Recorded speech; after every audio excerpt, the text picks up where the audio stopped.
नमस्ते। मोहम्मद अली जिन्ना जिस इस्लाम का वास्ता देकर भारत से पाकिस्तान लेकर भागा था, अब वह पाकिस्तान अपने अंजाम की तरफ बढ़ रहा है। भारत का पड़ोसी आतंकी देश इन दिनों कुदरती कहर की मार झेल रहा है।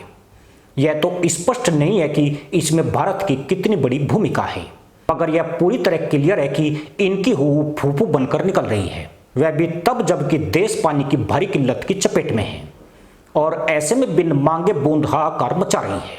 यानी इनकी कुदरत इन्हें फुर्सत से मजा चखा रही है और अब कुदरत का एक और कहर पाकिस्तान में दिखाई देने लगा है। यह कहर देश के दक्षिणी हिस्से पर आया है, जहां सिंधु डेल्टा पूरी तरह उजड़ चुका है।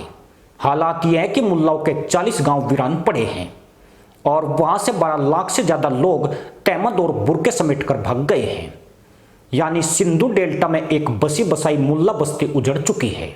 आपको यह भी बता दें कि नदी के मुहाने पर बने त्रिकोणीय आकार के भूभाग को डेल्टा कहते हैं, जो नदी द्वारा बहाकर लाए गए तलछट जमा होने से बनता है।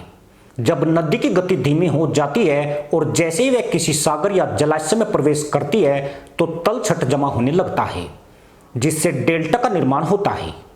पाकिस्तान की आतंकी नीतियों के कारण हाल के वर्षों में भारत ने उसके खिलाफ कई कठोर एक्शन लिए हैं, जिसमें सिंधु जल समझौता भी शामिल है, जिसे अप्रैल महीने में भारत ने स्थगित कर दिया है। 1950 के दशक से अब तक सिंधु डेल्टा में पानी का बहाव 86% से कम हो चुका है।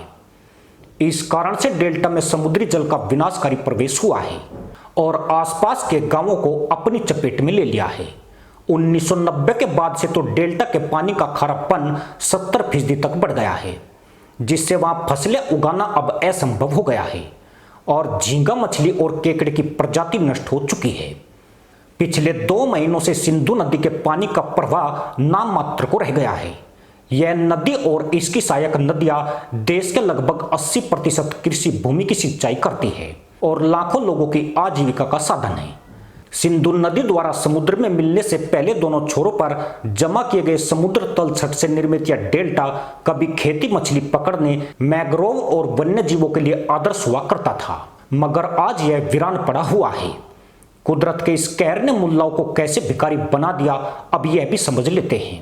थिंक टैंक जिन्ना इंस्टीट्यूट के अनुसार पिछले 2 दशक में सिंधु डेल्टा से करीब 12 लाख लोग पलायन कर चुके हैं, जो कराची जैसे शहरों की मलिन बस्तियों में जिंदगी गुजार रहे हैं। आपको यह भी बता दें कि ये सभी लोग सिंधु डेल्टा में उस जगह बसे हुए थे जहां से करीब 15 किलोमीटर दूर सिंधु रिवर अरब सागर में मिलती है। पर मामला यहीं तक सीमित नहीं है। 12 लाख जाहिलों को अपनी पीठ से नीचे पटकने वाला डेल्टा और भी बेरहम हो गया है। खारोचान के नाम से मशहूर यह इलाका बियाबान हो चुका है। शाम के समय इलाके में एक अजीब सा सन्नाटा छा जाता है। जहां कभी कान फोड़ बांगे गुजा करती थी, अब झिंगुर का शोर सुनाई देता है या फिर आवारा कुत्ते वीरान पड़े लकड़ी और बांस के घरों में घूमते हैं। सिंधु नदी जहां अरब सागर में गिरती है, अब इस क्षेत्र को चारों तरफ से खारे पानी ने घेर लिया है। यानी इस इलाके में सिर्फ मुल्ला बस्ती ही नहीं, एक पूरी सभ्यता खत्म हो गई है। इसका साफ मतलब यही है कि पाकिस्तान को उसकी कारस्तानी का दंड खुद इनका अल्लाह ही दे रहा है। भारत का तो बेमतलब में नाम बदनाम किया जा रहा है। एक तरफ बेतासा बारिश इन्हें तहमद उठाओ मिशन में लगा देती है, तो दूसरी ओर अचानक पड़ने वाला सूखा हाय अल्लाह और तौबा तौबा करा देता है। यानी पाकिस्तान पर पड़ती कुदरत की मार हूरों के तबेलों के लिए भी संकट बन चुका है।